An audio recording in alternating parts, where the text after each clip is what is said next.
শুভ সকাল সবাইকে। গ্রামের এই শান্ত সকালে পাখির কিচিরমিচির আর স্নিগ্ধ বাতাস দিয়ে দিনটা শুরু করা মানেই এক অদ্ভুত প্রশান্তি। শহরের কোলাহল থেকে দূরে আমাদের এই সাধারণ জীবনযাপন। সকালটা শুরু হয় বাড়ির বড়দের জন্য ধোয়া ওঠা এক কাপ গরম চা দিয়ে। লাল চা হোক বা দুধ চা, এর সুবাসেই যেন সারা বাড়ি আলসেমি কেটে যায়। বড়দের হাতে যখন এই চায়ের কাপটা তুলে দেই, তাদের তৃপ্তি হাসিটাই আমার সারাদিনের কাজের শক্তি।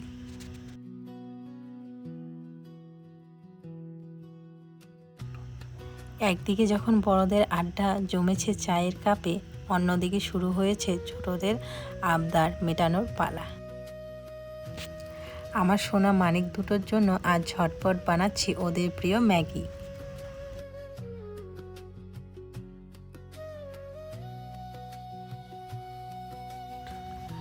সকাল গড়িয়ে দুপুর হলো, কিন্তু সংসারের কাজের কি আর শেষ আছে? সকালের খাওয়ার পর্ব শেষ হতে না হতেই শুরু হয়ে গেল দুপুরের রান্নার তোড়জোড়। চারিদিকে কত কাজ জমে আছে, একে একে সব সামলাতে হবে।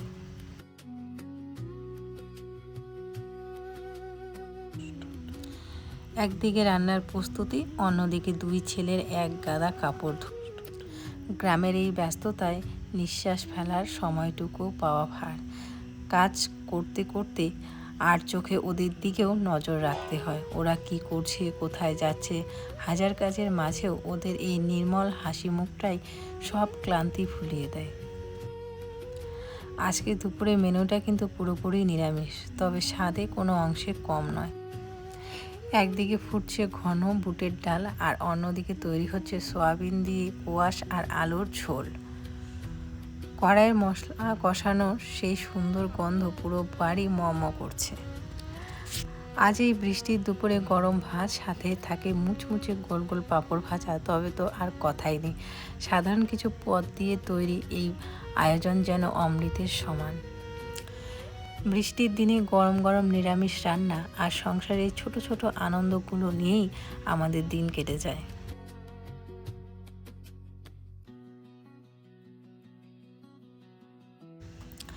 ও, বলতে তো একদম ভুলেই গেছি, আজকে দুপুরে সবচেয়ে স্পেশাল পদটা কিন্তু এখনও বাকি। এই দেখুন, চাল কুমড়োর বড়া। চাল কুমড়ো পাতলা করে কেটে সুন্দর করে মশলা মাখিয়ে চালের গুঁড়ো দিয়ে ডুবিয়ে যখন গরম তেলে ছাড়ি, আহা!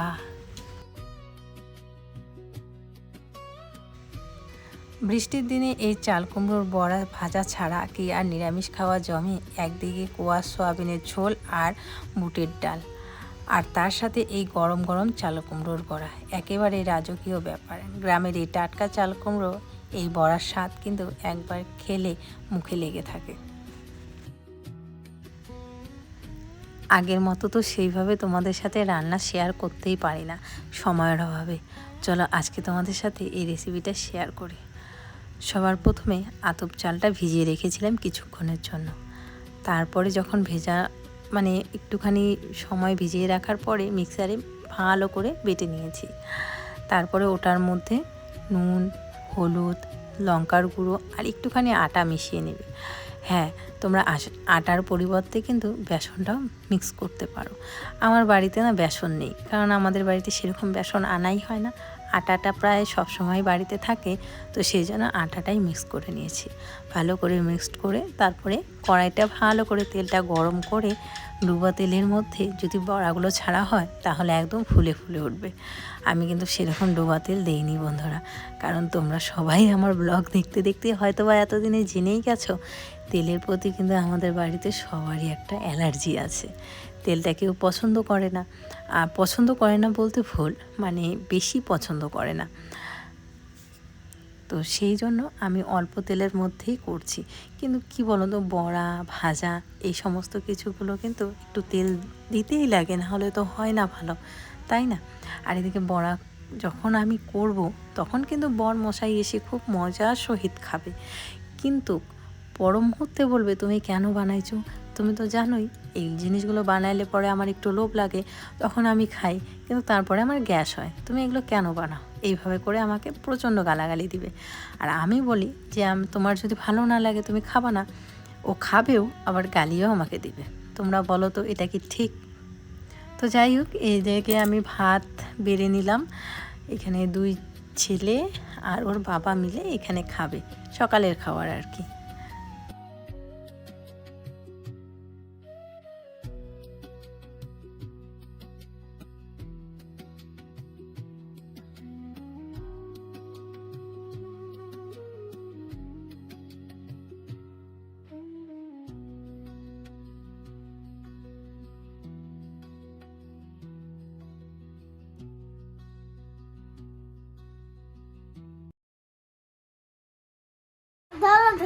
চলে যাবে ওইদিকে, দেখ এই ধালে ধারে রে, দাদার সাথে খেলে ও।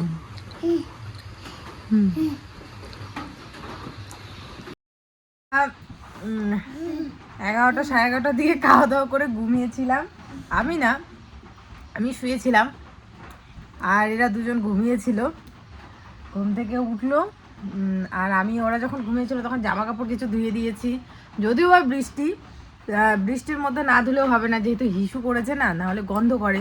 তো সেগুলো আরে সকাল থেকে যেগুলো ভিজেছে সেগুলো, এই মা পড়ে যাবে ভাই, তো ওগুলো ধুয়ে ঠুয়ে দিয়ে বাসন টাসন আমরা সকালবেলা সব খাওয়া দাওয়া করেছি, ওগুলোর বাসন ধুয়ে বাবাকেও ভাত টাত দিয়ে দিলাম, বাবাও খাওয়া দাওয়া করলো। ধরো দাদাকে ধরো। তো বাবাও ভাত দিয়েছি, বাবাও খাওয়া দাওয়া স্নান ধান করে খাওয়া দাওয়া করে বাবাও শুয়েছিল। বৃষ্টির দিন কি করবে, সেজন্য বাবাও শুয়ে আছিল।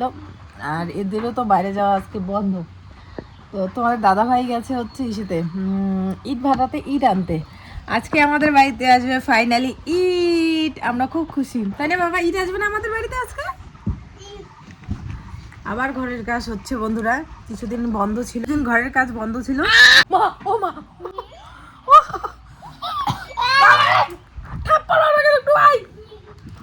ইট ভাটায় গেছে ইট আনতে, চলে আসবে, অনেকক্ষণ আগে গেছে, কিন্তু ওই বৃষ্টি না, সেজন্য কোথাও থেমে থেমে থেমে থেমে যাচ্ছে, যার কারণে দেরি হচ্ছে।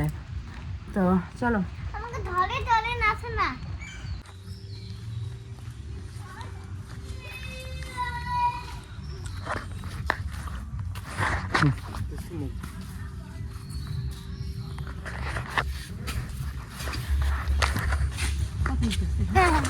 হাজার মনে তো হবে না, লাগবে আর এরকম 2000।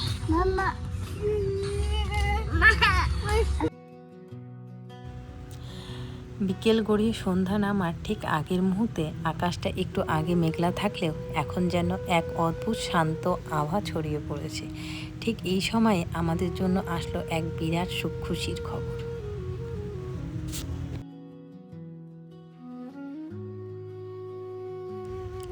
এই দেখুন, আমাদের স্বপ্নের নতুন বাড়ির জন্য ইটের গাড়ি চলে এসেছে। সত্যি বলতে মাঝে বেশ কিছুদিন কাজটা বন্ধ রাখতে হয়েছিল, তখন মনটা একটু খারাপ থাকলেও আজ যখন ইটের গাড়িটা এসে দাঁড়ালো, সেই আনন্দটা ভাষায় প্রকাশ করার মতো নয়। নিজের একটা মাথা গোঁজার ঠাঁই গড়ে তোলা যে কতটা পরিশ্রম আর আবেগের ব্যাপার, সত্যি বলতে বোঝাতে পারছি না।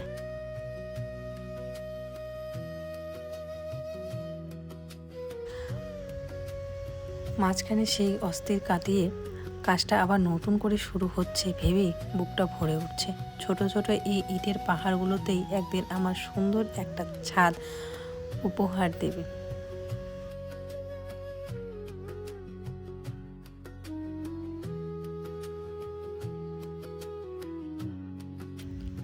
নতুন করে কাজ শুরুর এই ব্যস্ততা, রাজমিস্ত্রি হাঁকডাক সব মিলে বাড়িটা আবার প্রাণ ফিরে পাবে।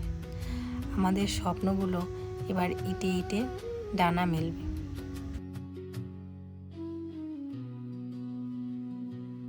আজকের দিনটা আমার জন্য অনেক স্পেশাল ছিল।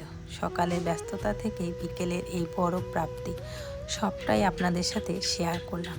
ভিডিওটি ভালো লাগলে আশীর্বাদ করবেন যেন এই কাজটা খুব সুন্দরভাবে সম্পূর্ণ করতে পারি।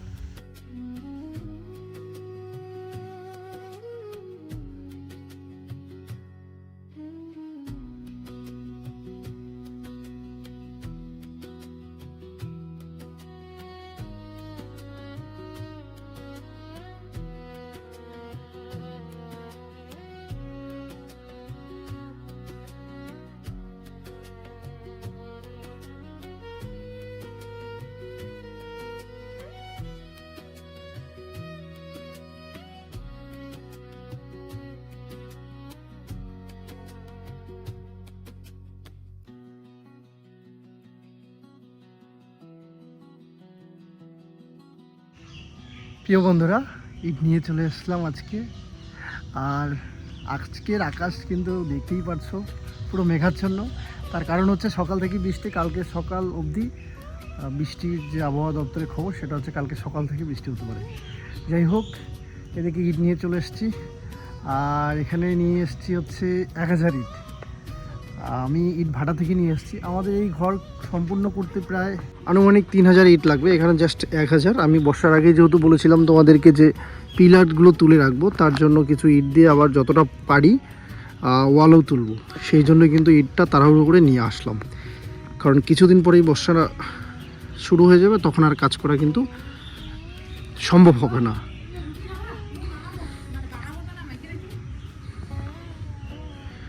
তো এই ইটগুলো কত করে পড়লো সেটাও তোমাদেরকে একটু জানিয়ে দিই। ইট মোটামুটি 10 করে আছে, 10 ইঞ্চি করে সাইজ। মোটামুটি এটা স্পেশাল না, স্পেশালের পরে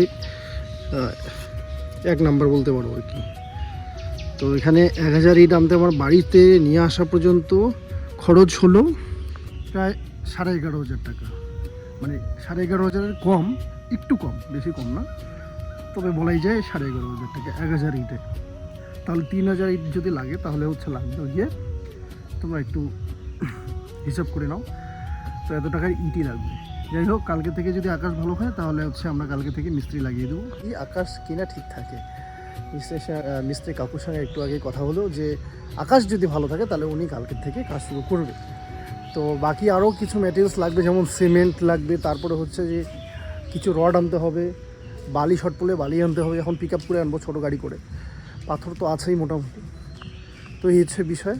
আর আমাদের বাড়ির পাশে একটা নতুন বাড়ি হয়েছিল, সেই বাড়িটাও কিন্তু কমপ্লিট হয়ে গেছে। তোমাদের বাড়িটা একটুখানি দেখাই, খুব সুন্দর লাগছে। গ্রামের ভিতরে ছোট্ট বাড়ি, যতটুকু পেরেছে আর কি করেছে নিজের সাধ্য মতো। ছেলেটা নিজে একাই স্ট্রাগল করে কষ্ট করে করেছে। ওই ছেলের আবার বিয়েও লাগাবে, নতুন বাড়ি করা হচ্ছে। তোমাদের কাছে যদি কোনো মেয়ে থাকে অবশ্যই কমেন্ট করে জানিও। ছেলেটা হচ্ছে বাবা নেই, মা, হ্যাঁ, একাই হচ্ছে বাইরে কাজ করে এই জমি কেনা থেকে শুরু করে প্রায় বাড়ি বানানো অনেক টাকাই খরচ করে করলো। এখন হচ্ছে বিয়ে লাগাবে। বয়স তো মোটামুটি ওই 28-27 হবে। পড়াশোনা HS পাস। আমাকে বলছে মেয়ে দেখতে। আমি তোমাদেরকে বলে দিলাম, একদম সিম্পল মেয়ে, গরিব ঘরের মেয়ে লাগবে, কোনো ডিমান্ডের ব্যাপার নেই। হ্যাঁ, চলো তোমাদেরকে বাইকে একটু দেখাই।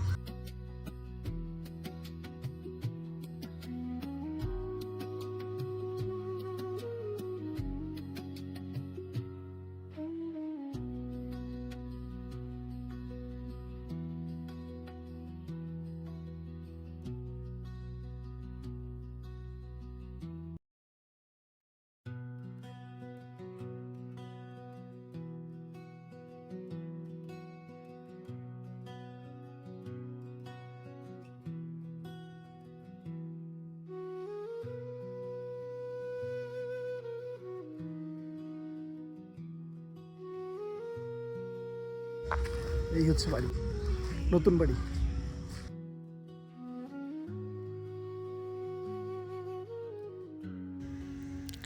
সন্ধ্যার পর রাত যত বাড়ছে আকাশের মেজাজ তত ভার হচ্ছে। মেঘের ডাক আর বাতাসের ধরন দেখে বোঝাই যাচ্ছে আজ বৃষ্টি নামবে। এমন মেঘলা রাতে মনটা কেমন জানি একটু স্পেশাল কিছু খেতে চাইছিল।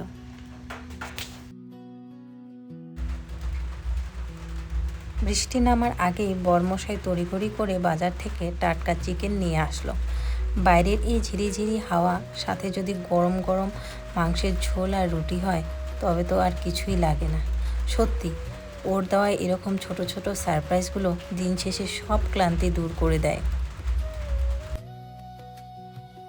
রান্নাঘর থেকে দারুণ সুবাস বেরোচ্ছে আর চিকেনটা খুব যত্ন করে কষানো হচ্ছে। মাংসের সাথে খাওয়ার জন্য একদিকে গরম গরম রুটি করা হবে। বৃষ্টির শব্দ, মাংসের ঘ্রাণ আর এই নরম নরম ফোলা ফোলা রুটি, আজকের রাতের ডিনারটা একদম জমে ক্ষীর হবে। সারাদিনে হাড় ভাঙা খাটুনি, বাড়ির কাজ, চিন্তা আর স্বপ্নের বাড়ি ইটের গাড়ি আসা, সব মিলে দিনটা ছিল প্রাপ্তি আর ব্যস্ততা ভরা। এখন শান্তিতে সবাই মিলে এই রাতের খাবারটুকু খেয়ে নেওয়ার পালা।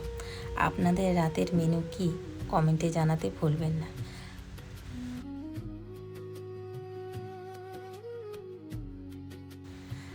আজকের ভিডিওটা এখানে শেষ করছি। আমাদের এই ছোট ছোট সুখ দুঃখর গল্পগুলি যদি আপনাদের ভালো লাগে তবে অবশ্যই পাশে থাকবেন।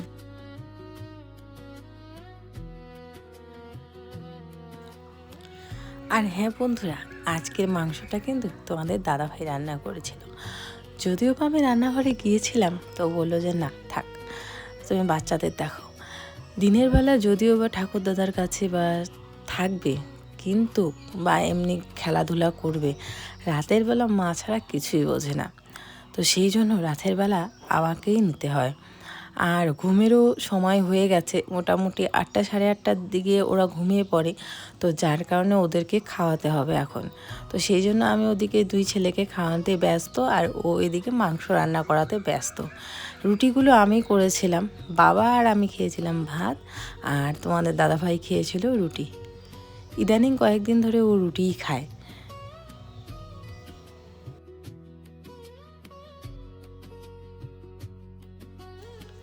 এদিকে বড় ছেলেকে খাওয়াচ্ছিলাম, তখন ওর বড় ছেলে বলছিল যে ওয়াও কি টেস্টি হয়েছে, কিন্তু অল্প অল্প ঝাল হয়েছে।